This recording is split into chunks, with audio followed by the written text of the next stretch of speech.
On the Reconciling Marriages with Coach Jack podcast, Christian psychologist, author, and relationship coach Dr. Jack Ito will help you to build and restore your marriage. By learning just a few relationship skills, you can help your spouse enjoy your relationship more while getting more love and affection from your spouse. Listen to Coach Jack as he helps you with one more step toward a marriage both you and your spouse will love. If you are confused about boundaries, you are not alone. Boundaries are amazingly effective in stopping a spouse's bad behavior, but there are some common misconceptions about boundaries that trip people up. Let me help you get them right. Do you wish you had a remote control for your spouse? So you could push the mute or off button whenever those aggravating behaviors pop up? Although most of the time I'm helping people to turn their spouse's love on, sometimes we need a tool for turning bad behavior off. Boundaries are the perfect tool for that. Boundaries, when properly used, build respect, stop damaging behavior, and save relationships. Like most other things, there's a lot of misinformation about boundaries. Don't feel bad if your boundaries haven't worked as well as you wanted. Boundaries are one of those words that people think they know until they have to give a definition. And there is so much contradictory information available, it's hard to sort it all out. Boundaries are something that I've been helping people with for many years. Today I want to help you to discover proven ways to use boundaries to create good results with your spouse. Test them against your experience. Next to God, experience is the best teacher of them all. Okay, here we go. Misconceptions about boundaries. Misconception number 1. Boundaries mean telling people what to do or how we feel. This is false. Boundaries don't require telling people anything. Boundaries are not telling people what to do, as this is controlling. Boundaries aren't telling people what we don't like about them, because that is criticism. And boundaries are not sharing with others some negative feelings we have, as that is complaining. If you've ever tried to control, criticize, or complain your way to a better relationship, you know how ineffective these behaviors are for doing that. Controlling, criticism, and complaining are 3 needy behaviors which increase emotional distance, decrease liking, and make relationships worse, causing even more long-term relationship problems. Likewise, arguing, shouting, debating, and explaining are not boundaries either. All of these are symptoms of relationship breakdown. Good boundaries, on the other hand, are characteristic of healthy relationships. So just what is a boundary? The simplest definition of a relationship boundary is what we will or will not do in relationships. They are like internal rules for ourselves. Refusing to date others when we are married is a common boundary. It helps to preserve and protect our relationship with our spouse. That is an internal rule. We are not commanding others not to date us, nor are we telling other people what we don't like about them, nor how we feel about them. We simply don't date others. Our internal rules, our boundaries, help or hurt us in the way we deal with bad behavior from others. Examples of marriage boundaries would be refusing to argue, walking away from any verbal abuse, refusing to schedule anything with anyone that would interfere with your date night, not having sex with a spouse who doesn't date you. These boundaries promote relationships by your refusing to either participate with a bad behavior or to stick around in the face of bad behavior. Boundaries stop bad behavior from working, especially if used consistently in an otherwise loving relationship. Boundaries portray the actions that we won't take, the lines we won't cross, the behavior that we won't put up with.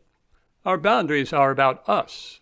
Good boundaries prevent our spouses from being rewarded for treating us badly. Good boundaries help people to behave well and to have better relationships. The most common reward people get from bad behavior is power. The power to get what they want and the power to provoke. By having good boundaries and not being provoked, you stop their bad behavior from working. Being provoked to anger or sadness is to be a toothless tiger.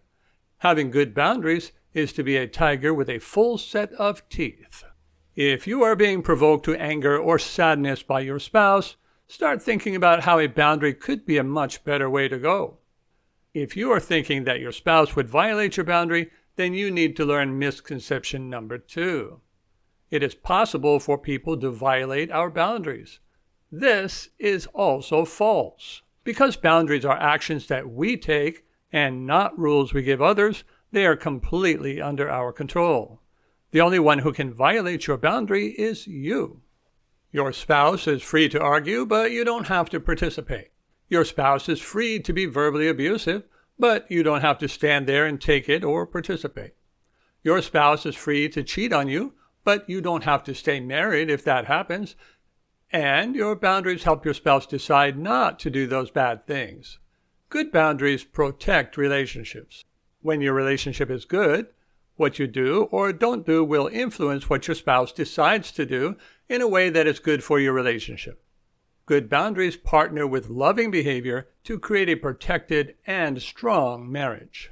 By focusing on our behavior, we don't cause arguments or power struggles. We prevent them and end them. Boundaries never include shouting, commanding, arguing, complaining, threatening, or nagging. A person calmly using good boundaries is a powerful person. Don't give up your power by becoming reactive. That will just make your spouse feel powerful. Misconception number 3. People will respond favorably to our boundaries. This is false. Boundaries will always be experienced as punishment, even when someone understands the reason for our boundaries. The typical response to boundaries is anger. People feel angry when they want someone to do something which they are refusing to do. If you won't ride with someone because of the way they behave in the car, don't expect them to be understanding. If you walk away from someone who is verbally abusive, they will become even more angry. This is why you have to be careful with anyone with any tendency toward violence. Creating fair access to the finances is not going to get you any praise from a selfish spouse. Never expect a positive response to a boundary.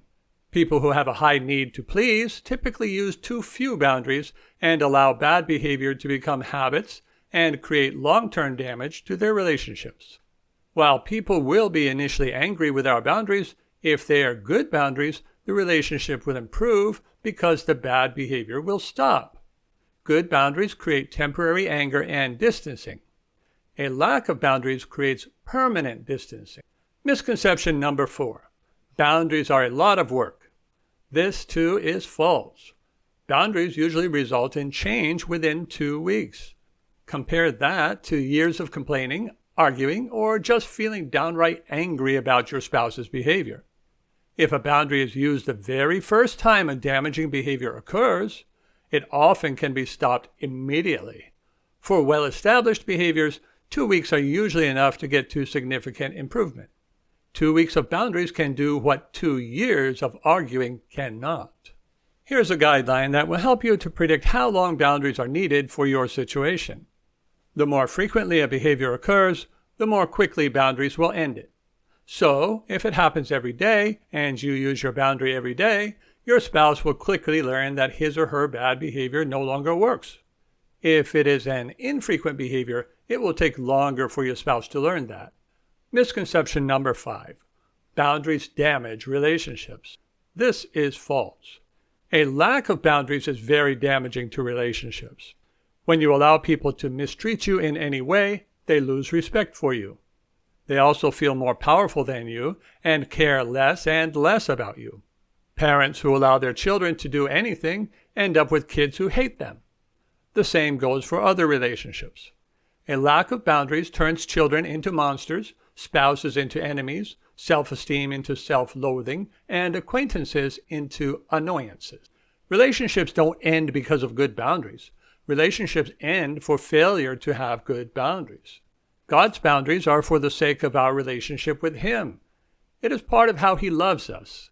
Parents use good boundaries with their children for the same reason. Loving spouses also have good boundaries for the same reasons. Stopping your spouse from continuing to harm your relationship is a very loving thing to do. Misconception number 6. Boundaries must come before relationship building. This is false. We certainly will use boundaries without concern for relationship building, such as when an intruder tries to break into our home. Boundaries come first if they are to keep you or your loved ones safe. I believe in prioritizing safety over relationships.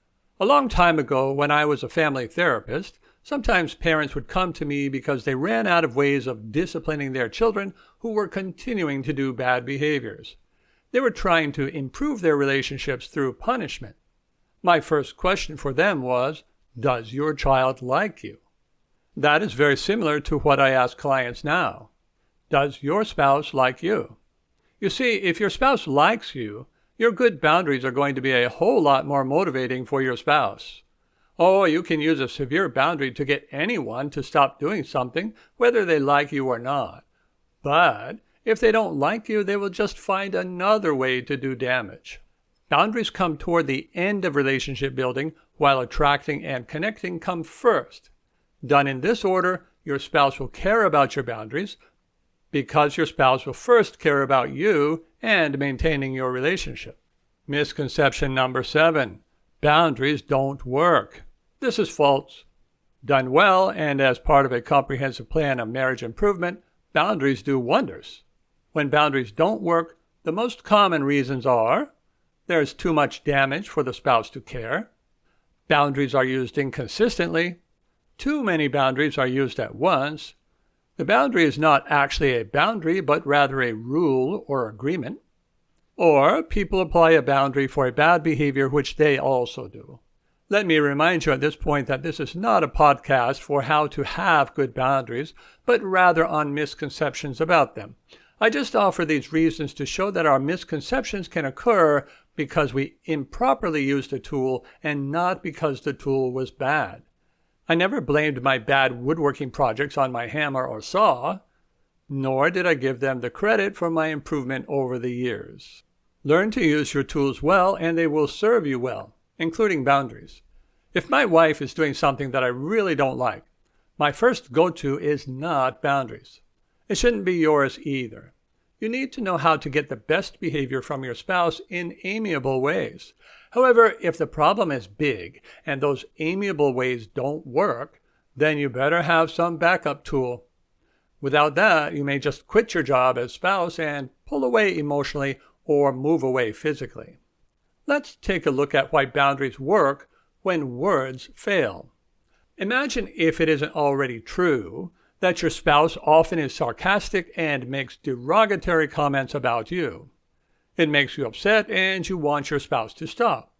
So you decide to openly and honestly share your feelings and desires with your spouse like this. I don't like it when you put me down. I want you to stop putting me down and never do it again.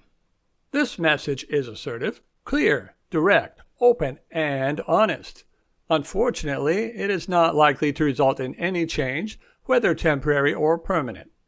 You could get some temporary change if you threw in shouting, crying, or threatening. How temporary depends on how often you behave this way. Spouses get desensitized to our strong emotional reactions the more often we have them. To continue to produce the same temporary effect, you would need to escalate your emotions. Your spouse is likely to be escalating his or her own emotions. I think of this as trying to use a flamethrower to put out a forest fire. That will work, by the way. If you burn down all the trees, the fire dies out. People do this to their relationships all the time. Why didn't the clear and assertive message work? Well, it didn't tell your spouse anything new. It didn't provide any motivating reason for your spouse to change. If you added lots of emotion, then you likely motivated your spouse to calm you down or shut you up. But once you were, there was little reason to continue to be concerned about it, especially if you have put up with the same behavior for years. Now, let's imagine that instead of your open, honest, assertive expression of your feeling and desire, you calmly hung up, walked away, stopped texting, went home, or went by yourself, depending on the context. And you took that action immediately when your spouse put you down. That would be a game changer. Instead of you being upset, it would be your spouse who would be very upset. Your spouse would become motivated for that not to happen.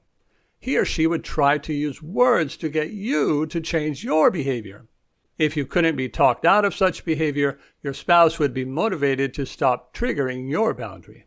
Boundaries motivate the other person to change their behaviors, not for you, but for themselves. When motivating your spouse to do something for your sake doesn't work, then you need to motivate your spouse for his or her own sake. Don't do this with threats or extreme actions, both of which escalate problems, but with simple actions done consistently. As I say in my book, What to Do When He Won't Change, people will continue to play a slot machine that pays off every once in a while, but no one will play a slot machine that never pays off. Boundaries will be tested until your spouse discovers that it never pays off. Boundaries will always be tested, whether with kids or spouses. Pass the test so you will be respected. If you will work hard to be the kind of person your spouse looks forward to coming home to and enjoys spending time with, then relationship problems of all kinds will be minimized. Any problems that remain due to habit or selfishness on your part can be dealt with in short order by the effective use of boundaries. Don't ever feel like there's nothing you can do until your spouse changes, because you can be the motivating force behind such change. Many people come to me to help them stop their spouse's damaging behaviors before it is too late for their relationship. I don't help them to jump ship. I help them to put the right steps in the right order so they can make their relationship positive again as soon as possible. I would be happy to help you learn how to do that too. All you need to do to work with me is to select the Difficult Partner Coaching Package at CoachJackIto.com. Thank you for listening to Reconciling Marriages with Coach Jack. Visit CoachJackIto.com to learn more skills for reconnecting with your spouse and restoring your marriage.